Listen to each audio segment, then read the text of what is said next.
Hi, I'm Jason Skill, this is Painting with Skill, and welcome to my studio. What sort of weight of paper is the best for a beginner? That's one of those questions I get asked when I'm teaching watercolour painting.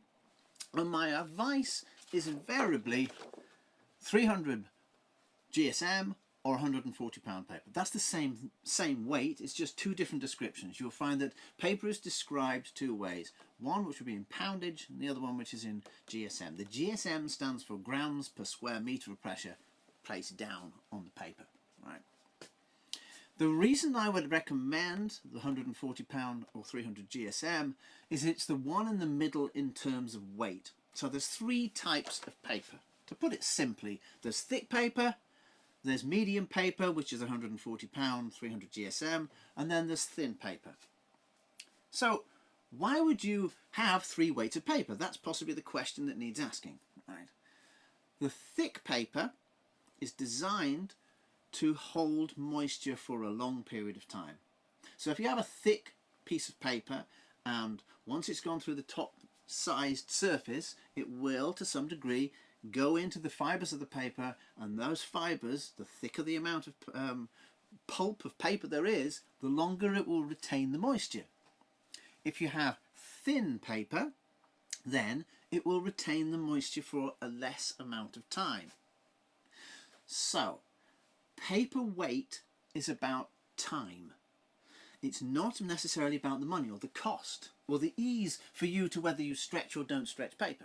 So a lot of people will say, oh, I only buy thick paper because I don't have to stretch it, because they find stretching paper abhorrent for some reason, right?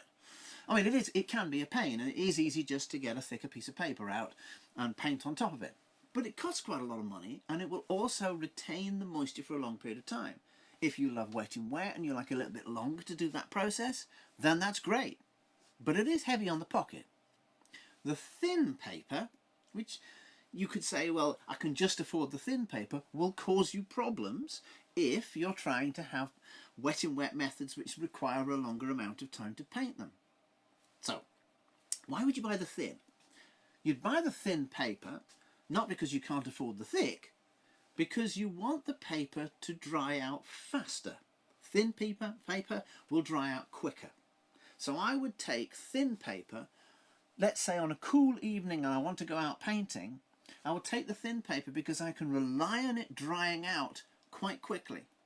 This means I won't do the initial wet and wet effects. Let's say I'm trying to do a landscape with the sky and you know, distant hills or whatever. I may be able to put the initial wet and wet effects on, and then when that dries I can then put wet on dry effects on top of it and build my picture up in layers and finish it. If I had taken the thick paper on a cool evening, it may take ages to dry. I did have this once. I went and tried to paint a sunset. I wet it and did some liberal, exciting wetty wet on it, and I basically had to go home at the end with a still damp piece of paper. It wouldn't dry off, no matter how much I sort of wafted it about, held in the wind. It was cold. It wouldn't dry. Conversely, if you had thick paper and you wanted it to hold the moisture for longer, then if you were painting in hot conditions, then you wouldn't take the thin, because the thin will dry off very quickly. The thick will give you that bit longer. So if I went painting, say, in Tenerife, then I would, which has got, you know, nice warm balmy temperatures, then I would be taking a thick paper so that I would have longer if I was doing wet and wet effects. The one in the middle, therefore, doesn't take a great deal of time to dry because it's not super thick, but it doesn't dry off too quickly because it's not super thin.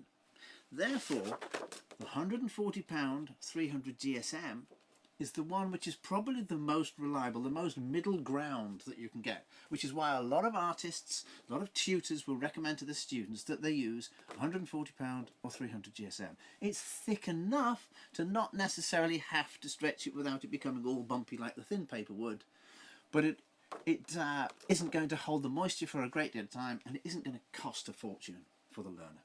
So if you're looking for a beginner paper, I would recommend £140 paper or 300 GSM. I hope that's been helpful. I would visit my website if you want to see some of my work. That's jasonskill.com, and please subscribe and watch more of the videos. See you again soon.